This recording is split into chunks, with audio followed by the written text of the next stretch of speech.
Okay, we're picking up again in Chapter 11. We're going to cover a duty to inform and report and representation of beneficiaries in this video. Page 367, continuing on.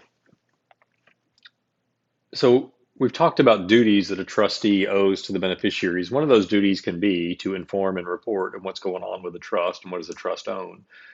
Your book, correctly states that common law viewed the duty to inform and report as reactive once asked about. The UTC, sort of a more modern approach, changes that to a proactive duty that a trustee has in some cases. Top of page 368.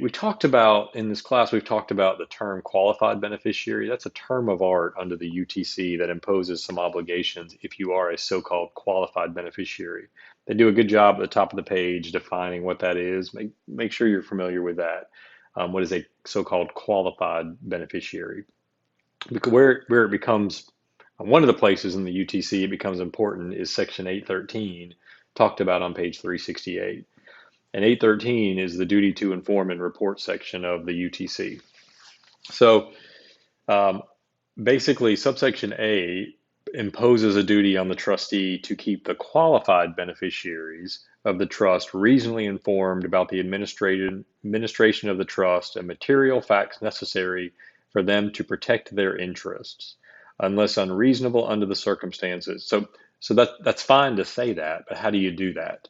Unless unreasonable under the circumstances, a trustee shall promptly respond to a beneficiary's request for information related to the trust. So you've got to respond to a query that you get about the trust. Um, and then subsection B kind of lists some specific things. Now, working with 813 is another code section in the UTC, talked about a little bit at the bottom of page 368.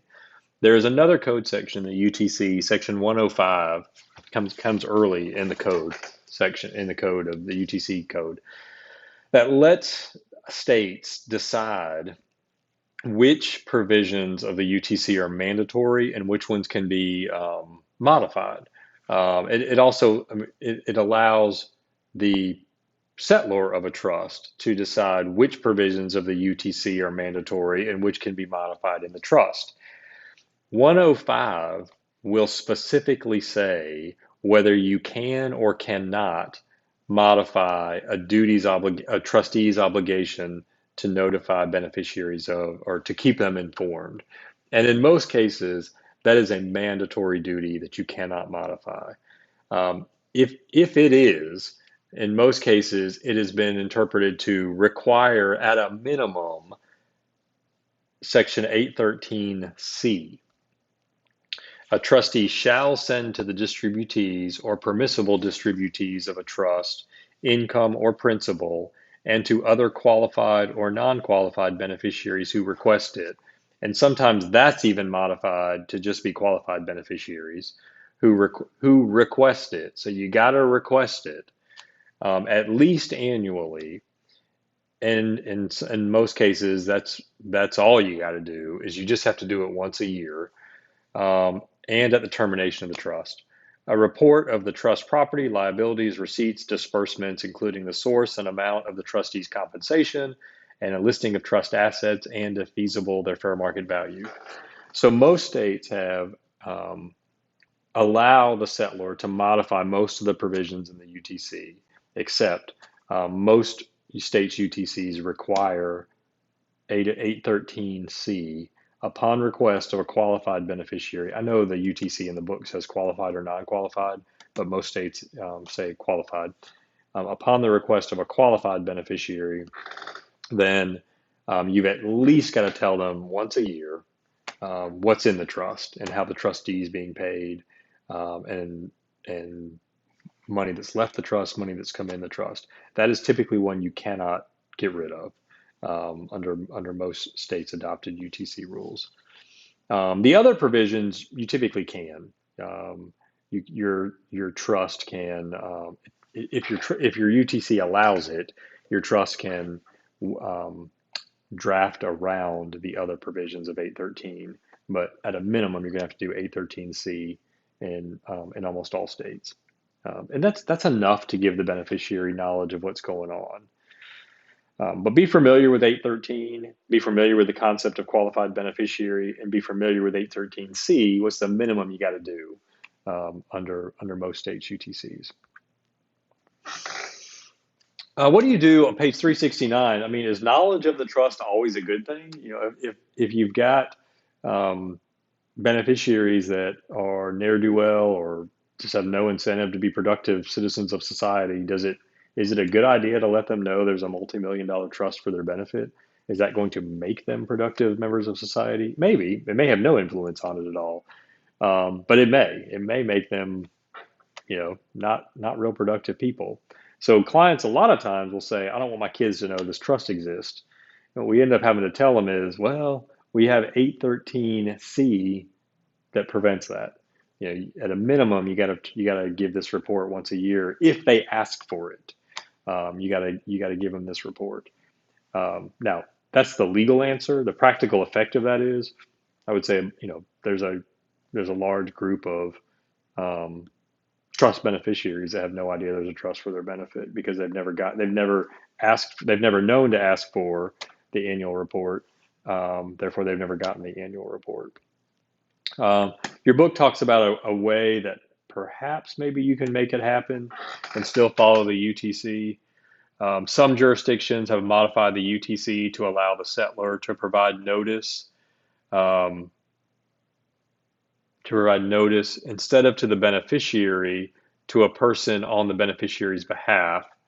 Um, and the person must be designated by the settlor and is charged with protecting the interests of the beneficiary. And then you can give all your notice to that person. Well, one, you got to have a statute that allows that. Two, you got to have a settlor that built that into the trust. And three, you got to have a designated person who wants to take on that job. Who wants that job? Who wants the job of being responsible for getting notice for the beneficiary and then being responsible for protecting their interest when they're not really getting anything out of it? So that's going to be a very custom situation, and you got to have a state that allows it under their UTC. All right. Concept of representation. What do you do with minors and incapacitated beneficiaries who who you can't give a report to under 813C, or who can't consent to self-dealing, or consent to a conflict of interest transaction? How do you deal with those types of beneficiaries? We have a UTC code sections that do deal with it. UTC 303, to the extent there's no conflict of interest between the representation and the person, representative, and the person represented, or among those being represented with respect to a particular question, it lists the people that can represent other people. A conservator can represent the estate that the conservator controls. A guardian can bind the ward. An agent can have an agent having authority to act with respect to a particular question or dispute may bind the principal. A trustee can bind other beneficiaries. If you've got two trustees if you've got two trusts in a transaction, the trustees of the minors can bind them perhaps. And a personal representative of an estate can bind persons interested in the estate. Um, so you can have representative representation, and a parent may represent the parent's minors or unborn children, um, if there's not a guardian and if there's not a guardian or conservator in place.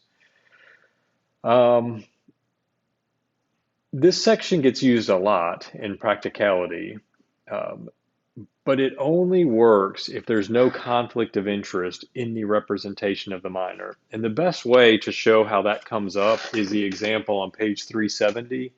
Um, we've got a trust that's for the benefit of um, Noah for life.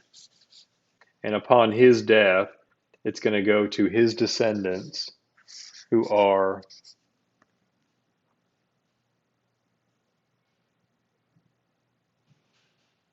Aaron and Ben. And the trustee is, I think it's Trevor.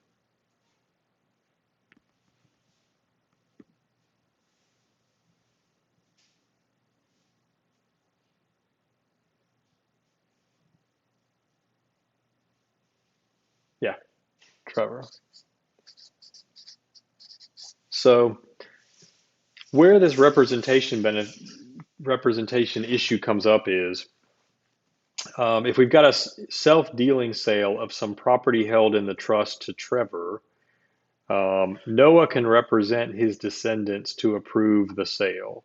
Noah's interests are not in conflict of those of his descendant. If these are minors, if they're adults, they sign. But if they're minors or incapacitated, how do we get their signature? Under 303, their parent can sign for them. Their parent is Noah.